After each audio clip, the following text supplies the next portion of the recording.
Am I the antagonist for not helping my sibling regain our inheritance? I, 33-year-old male, have 3 siblings: Jane, 30-year-old female; Jack, 32-year-old male; and Sophie, 26-year-old female. Recently, our maternal grandmother Mabel passed away. My parents cut her off nearly a decade ago because my mother never had a great relationship with her due to emotional abuse suffered in her childhood. Not too long after that, my siblings and I went low or no contact with her as well. Specifically, I distanced myself because of her racist tendencies, knowing full well I have a diverse friend group. Roughly 5 years ago, Mabel realized she couldn't take care of herself anymore. I learned through my extended family that, despite her significant savings, she refused to check into a nursing or retirement home mainly because of the foreigners who work there.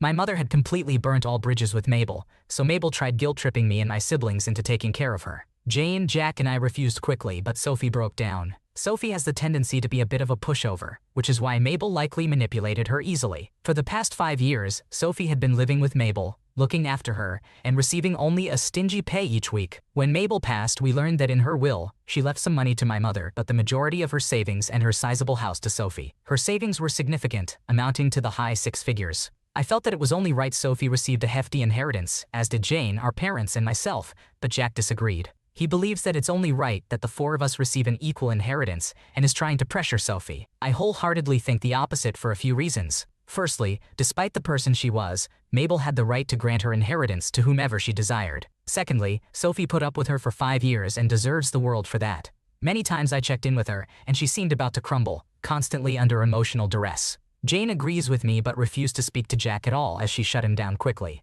The reason I'm asking here is that I am in a pretty good financial position. I am by no means traveling to Europe twice a year, but I am stable, so an inheritance wouldn't benefit me that much. Jack, on the other hand, was recently laid off due to downsizing in his department and is currently living with our parents while he gets back on his feet. Am I the antagonist?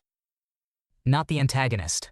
Jack needs to understand the situation is out of his hands. He never really had a relationship with Mabel, so he shouldn't be entitled to inherit. It was Mabel's right to decide. Instead of asking for help like he should have, he's trying to make Sophie give in. Your brother's attempt to rally support against your sister is just plain wrong. It's good to see no one is backing his scheme. Am I the antagonist for not buying my siblings something just because they are unemployed?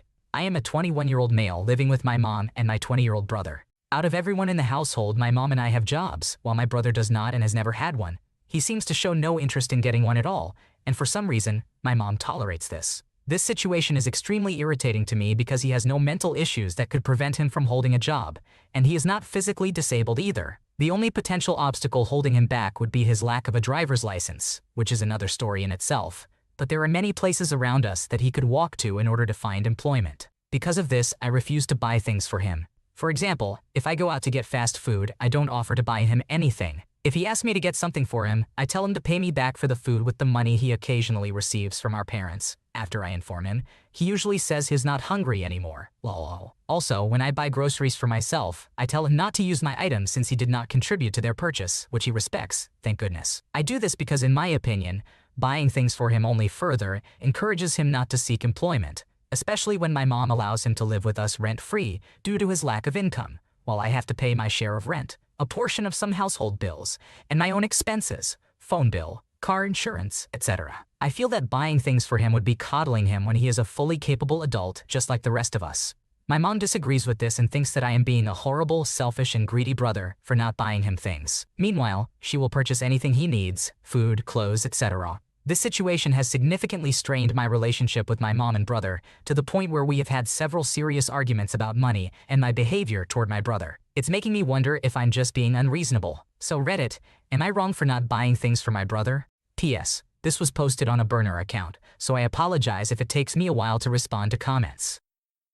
Not the antagonist for wanting a change in the situation. It's frustrating when you're putting in all the effort around the house while someone else is not contributing. Maybe if your mom sees the imbalance, she'll realize it's time for a change. It's unfair to be carrying the burden alone. Time to consider moving out to remove yourself from the constant tension and stop enabling the leisurely lifestyle. Your rent should benefit you, not your brother's free ride. Am I the antagonist for refusing to make my relative a doll like her siblings? I, 26 female, have no children, but my oldest brother has 2 daughters. The oldest is now 7, and the younger just turned 5. I love both of them a lot, but I'm not blind. As someone who grew up with siblings, it's very clear that the oldest daughter, oldest niece, is the golden child. She gets whatever she wants, no matter how expensive, and is always showered with praise for her pageants and singing. My younger niece is very shy, but she is still very sweet and enjoys things like reading and animals. Recently, my younger niece has been feeling bad about herself. I asked why, and she told me it was because she didn't like her hair color. She has auburn curls. She was sad because everyone always said how pretty the oldest niece's hair was, which was a very light blonde and straight.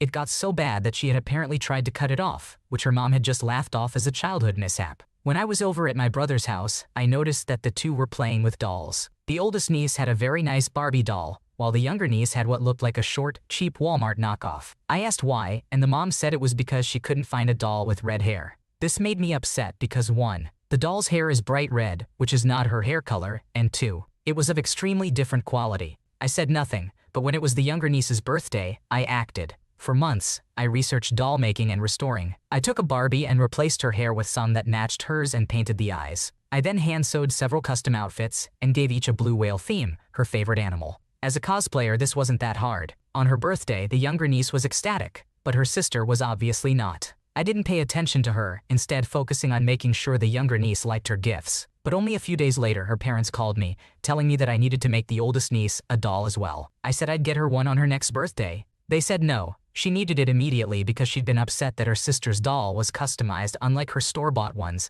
and was mad that the younger niece wouldn't share. I told them again that it was a project, and I'd make her one next year. They both accused me of not caring about the oldest niece's feelings. I got mad, saying that neither of them cared about being fair when the younger niece was playing with a troll doll that was supposed to look like her. This was a gift meant to make the younger niece feel special, and I wasn't going to cheapen it because the oldest niece was pouting. I hung up but started to wonder, am I the asshole? Am I the antagonist?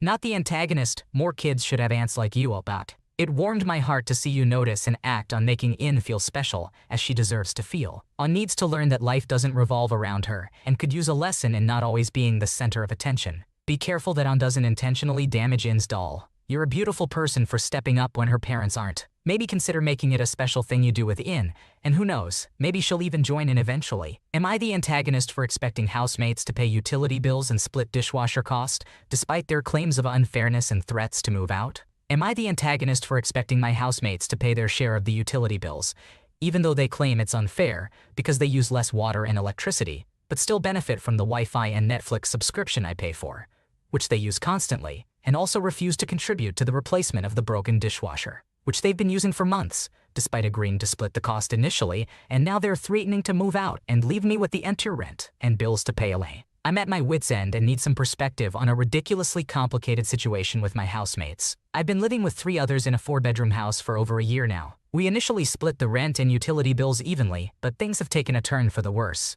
Here's the backstory. We set up a joint account for utility bills, electricity, water, gas, internet, and Netflix. I pay the rent directly to the landlord, while my housemates transfer their share to me each month. We agreed to split the utility bills equally, despite knowing our usage varies, e.g., I work from home while they're out most days. A few months ago, the dishwasher broke. We discussed replacing it and agreed to split the cost, around $500. Fast forward to today, my housemates are refusing to pay their share of the utility bills, claiming it's unfair since they use less water and electricity. However, they still benefit from the Wi-Fi and Netflix subscription I pay for, which they use constantly. To make matters worse, they're now threatening to move out if I don't absorb their share of the utility bills and the dishwasher cost. This would leave me with the entire rent and bills to pay alone, which is unsustainable for me. Here's where it gets even more complicated. One housemate, let's call them Rich, has been consistently late with their rent payments, often requiring reminders and follow-ups. Another housemate, let's call them Smelly Butt, has a habit of leaving their devices charging for extended periods, which I believe contributes to higher electricity bills. The third housemate, Can't Cook, has been using the broken dishwasher, despite knowing it's not working efficiently, and now expects me to cover the entire replacement cost. I've tried reasoning with them, explaining that we agreed to split the costs equally, and that it's not just about individual usage. However, they're refusing to budge, and tensions are running high. So, Aita for expecting my housemates to honor our initial agreement and pay their fair share, or are they the assholes for trying to take advantage of me and leave me with an unfair burden? Hey, it sounds like your housemates are not holding up their end of the agreement and are making things difficult for you. If you can't afford for them to move out, consider changing your Wi-Fi and Netflix passwords to regain some control. Also, check if your landlord should be fixing the dishwasher. It might be a good idea to start looking for new housemates who will stick to the original agreement and not cause you financial strain. Good luck finding better roommates soon. Am I the antagonist for parking my car behind my child? Hello Reddit, long-time consumer, first-time contributor to the Am I the Asshole subreddit, and I'm hoping you can help me with a petty argument my husband and I are having. I, 47-year-old female, and my husband, 46-year-old male, live with our two adult sons, 22 and 19. My husband and eldest son are office workers and get home after 5 p.m. My youngest son and I, a plumber's apprentice and teacher, tend to finish earlier around 4 p.m. On Wednesday, I left work, went to the grocery store and picked up some supplies. Then I drove home to find my son had parked his truck in my covered parking spot at the top of our driveway. I parked behind him, unloaded the car, and went inside. I asked my son why he had parked in my spot, and he replied that his boss had asked him to collect some machinery for a job the next day. He reversed into my spot to hide the machinery from view to limit the risk of theft. I told him he would need to move my car before morning because I was blocking his exit. I then went into the kitchen, unloaded the groceries, cooked dinner, etc. Come Thursday morning, I am getting ready for work and mentally preparing to take 64 9-year-olds on an excursion. Stressful. My husband bursts in, announcing he has damaged both our cars. He was angry with himself, he said, but followed up with the accusation that this never would have happened if I hadn't parked behind our son. Hubby and son had left the house at the same time on this morning. My son, being 19, had forgotten to move my car, and he was subsequently running late for work. My husband got into his car and drove it to the end of our two-car driveway. He then exited his car, left the driver's side door open, and reversed my car down the driveway to allow my son space to maneuver around it. However, as he had left his driver's side door open, when reversing my car, his door connected with my taillight, causing damage to both cars. The worst part of this is that this very morning we had discussed and decided to trade my car in and upgrade to a newer model because it was in pristine physical condition and had low miles for its age. So the whole experience was very frustrating and very avoidable. Despite several discussions since this event, my husband is adamant that I should take on board some of the responsibility for the damage for parking too close to my son and blocking his exit. In his mind, had I parked at the bottom of the driveway, our son would have been able to get around my vehicle. However, I firmly believe I was entitled to park where I did to allow easy access to the house with a load of groceries, and I had spoken to my son immediately upon seeing him that evening and informed him that he would need to move my car before he left for work. So Reddit, am I the asshole for parking behind my son and causing my husband to damage our two cars? Not the antagonist. Imagine being blamed for your son's parking spot choice and your husband's coddling behavior while you're teaching miles away. And then your son leaves the car door open while reversing down the driveway. What could possibly go wrong? It's not rocket science for two grown men to move cars without damaging them.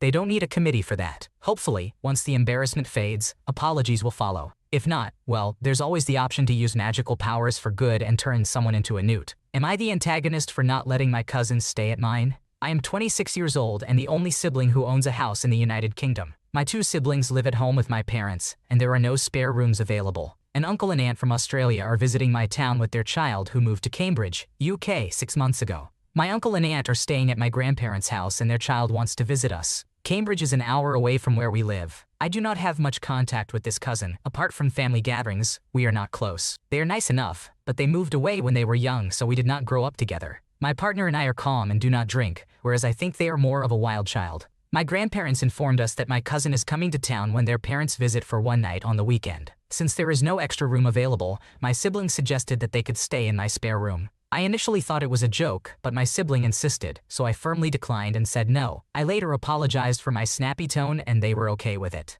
My grandparents have a blow-up bed for them. I have a 2-bedroom house, with the spare room essentially being for my cats as we have a cat litter unit, cat tower, etc. Though there is a spare bed in the room, to be completely honest, the bed is not in great condition. It was a hand-me-down from another family member, and the cats have slept in it multiple times, making it more of a cat's room. The cats are not confined to the room. They have access to the whole house and garden. The litter unit is also specifically designed to conceal smells, so we cannot move their litter outside the room if someone were to stay. Additionally, I simply do not want them to stay.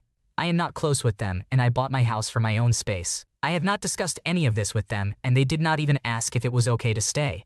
They simply assumed and announced their visit. I feel that I should not be obligated to accommodate them. Furthermore, we are in the process of redoing our flooring, so the hallway and living room are empty with tools and flooring materials scattered around. We both work full-time, so we only have weekends to work on this project, and it is time-consuming. With everything in disarray, there is nowhere to sit or relax. My cats are also scared and do not react well to new people. In the past, my cousin has overstayed their welcome and does not express gratitude. They were supposed to stay at my parents' house for one night but ended up staying for 4. They were also meant to stay at my grandparents' house for 2 months but stayed for 4. They are vegan and expected my family to buy and cook vegan food for them, which is more expensive. There was no acknowledgement or appreciation shown. Furthermore, they did not keep in touch with my grandparents after all the help they received, which upset them. My grandparents are not looking forward to my cousin's visit. My partner and I value our personal space, and I do not believe it is our responsibility to accommodate my cousin after their last-minute decision to return to town. If it is important to them, they can take the train back home or pay for a hotel. My grandparents do have the blow-up bed available. My sibling teased me, saying I am being harsh and that family should help family. Not the antagonist. Your house, your rules. It's not cool for your sibling to offer up your space without asking first. You're not being selfish or heartless for wanting to maintain your boundaries and comfort in your own home. You have every right to decide who stays there, and it's important to prioritize your own well-being. Stand your ground and don't let anyone guilt-trip you for looking out for yourself. Thanks for watching. When you subscribe, make sure to hit the bell to turn on notifications so you never miss a video. To finish listening to all the stories, check out the playlist in the description.